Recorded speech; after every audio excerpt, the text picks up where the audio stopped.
and I'm very, very excited because I've got Jay Alphey with us today. Hello, Jay. How are you? Hi Claire, doing fine, thanks. Great to join you. Thank you for being here. And Jay is going to be talking to us about how to create a culture of appreciation. So first of all, Jay, whereabouts are you based? I'm based in Cambridge, that's the one in the UK.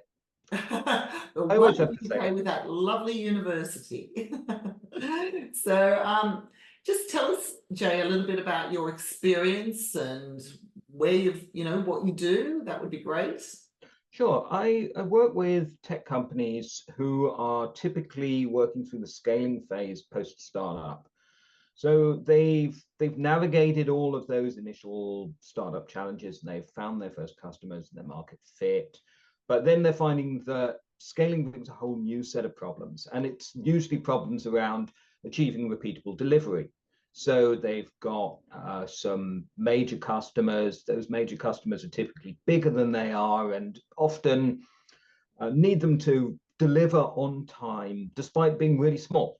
Yeah. So I tend to do consulting work in this space, but also I've led engineering groups in a number of scaling companies. So sometimes I dive in and spend a few years as a VP of engineering or something of that sort, leading the engineering group directly.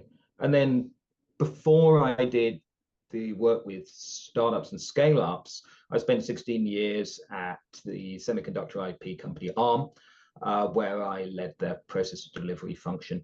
ARM's one of the UK's big tech successes, and I learned a huge amount there about teams, customers, and this whole scaling idea. I joined when the company was relatively small. I left when it was a huge world-leading organization, and I saw and learned a lot of the way. And that's one of the reasons why I've asked you, because you're working with companies who actually grow. And Yeah. as companies grow, what I've seen and I've experienced actually is when a company grows, often what the leaders are looking at are more the goals, the goals, the targets, and forgetting about their teams. Yeah. And what they need to really understand is the people are their biggest asset. So what I want you to answer now is a very important question, especially with scale ups and thinking about your teams. Why is it important for leaders to really motivate their teams so that each individual feels valued? Yeah, I think that's a really good question, and I think that you're right that organizations that are trying to deliver when they're small get very bogged down on the delivery side of things. Mm. The the old scientific management view, if I could take it back to that, sees people as just executing work. And in knowledge industries, and I mostly work with software, uh, that really doesn't cut it anymore. You can't treat people as faceless resources.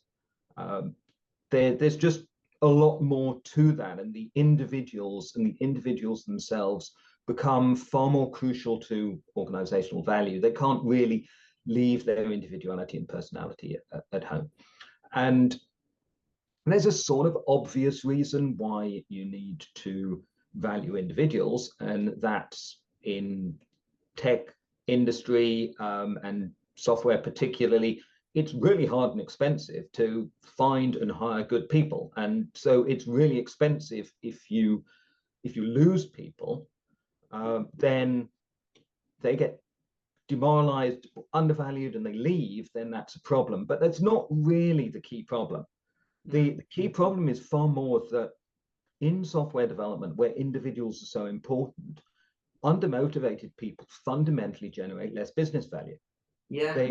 They don't do a great job at work.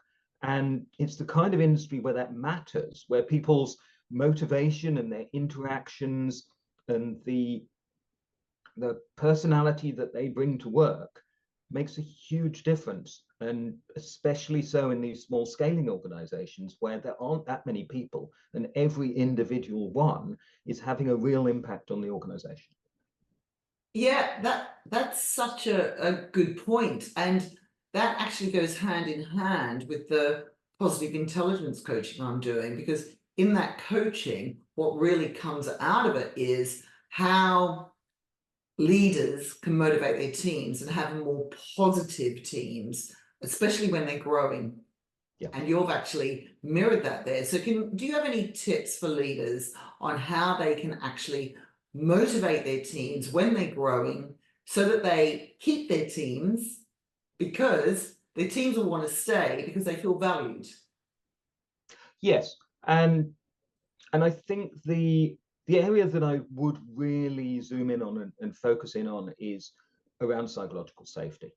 Yeah. And I think that's a place that leaders can really contribute, and it's a place that culture, rather than just working with the individual, is so important. Yeah. Google's research on this showed that the best functioning teams were the ones in which everybody was contributing fairly equally. Yeah. And I think that you can draw a pretty clear line between people being listened to and being valued. Yeah. If you feel that people are listening to what you have to say, then that really naturally leads on to you feeling that you're being valued. Yeah. So I think that's an area that leaders can really focus on building the culture. There's some I guess some physical steps that you can take to do this. You can create opportunities for people to be listened to, and in the software world, retrospectives are a really typical area. I mean, that's wider than just software, but it's widely used in software. So looking at opportunities for individuals and teams to think back on what's happened, to think of what went well and what went badly, and then to generate ideas about how to improve going forwards, and feeling valued because those ideas are taken forward. So it's not just repetitively saying the same problems exist. That's a kind of bad approach to retrospectives. It's really making a difference and building a culture that's very low blame, that allows people to speak up about what's been happening, what's gone well and what's gone badly, and really build a path forward to that. And feel safe when they're speaking up as well. Absolutely. What they say, as you said, I love the fact that you've said people are being listened to. Listening is actually one of the hardest skills. So how do we actually show people that we're taking on board their ideas, we're listening to them, and we're doing something about it? And you also mentioned look at the strengths and the weaknesses, and it's sort of looking at, as a team, a SWOT analysis, the strengths, weaknesses, opportunities, and threats. So how can we actually work with those to build our business and help everybody grow? And that goes with the mission statement. I found that when I'm coaching organizations, that if they set a really clear mission statement and they actually communicate the mission statement and talk to people about the mission statement and bring people on board, everybody feels like they're part of the success story. So everybody feels valued then. So how can leaders make sure they are incorporating their mission into their everyday with their team? And this is so important, particularly with these smaller organizations. Larger organizations, I think it's harder because the mission is more complex. It's harder to communicate. It's wider. But I was at Cambridge Tech Week this week, and we had a day session there about scaling and scaling startups. One of the topics being talked about there is the idea of building in the mindset of being $1 billion company from the start.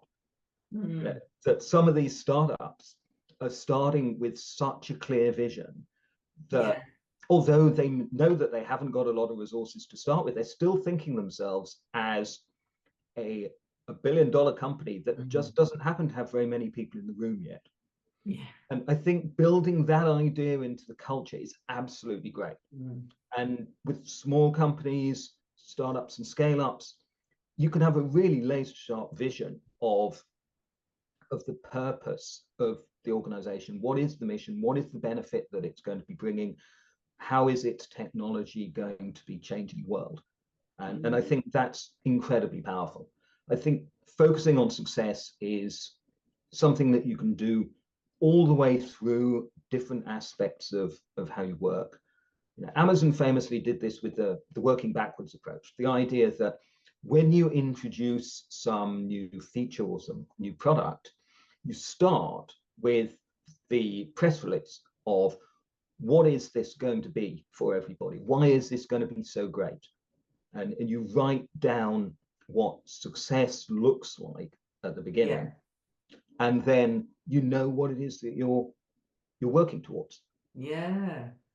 And you want to try and build a chain in the organization so that the vision is so clear to everybody that every individual, when they're working on a piece of work, they need to know the line of code they're working on at the moment. How is that delivering value to the business? How is that linking through to the organizational goals? And it's really difficult to do that. It's difficult to build that linkage all the way through so that people understand what's important and they can see how they're contributing. That's operationally, it's a big challenge. But if you start all of your pieces of work by understanding the value outcome, understanding how it fits into the strategy and the mission, and you talk about that at the beginning, before you talk about the technology and before you talk about how the problems are going to get solved, it's incredibly motivational for individuals. I love that. Talk about that before you get into the technology and the product, etc. And so often what we're trying to do is, well, we've got to sell this product, we've got to put this product together, and we forget about the most important thing, which is let's bring these people together because we all want to be part of a success story. Oh my goodness, Jay, you've told us so much. So thank you for all that fantastic information. Thanks. Absolutely brilliant having you as a guest. So what I'd like you to do now is just tell people might want to get in touch with you. So where's a good place that people can find you? Well, I love helping teams with scaling problems and either consulting or just joining companies for a while, or for that matter, I just love having coffee with people and talking about their problems in the scaling space, because I think people who are stuck in that space, you know, first time they've done it, they don't realize that many of these problems are things that everybody else has seen. Other people have been through the same situation. So easiest way to get in touch with me is just message me on LinkedIn. I'm fortunate enough to have a relatively unusual surname, so I'm relatively easy to track down, and you won't accidentally message somebody completely different. And that's usually where most of my best conversations have started. That's wonderful. Thank you so much, Jay, for all of your wise words and all of that information. You've been absolutely brilliant. So thank you and take care. Thanks, Claire.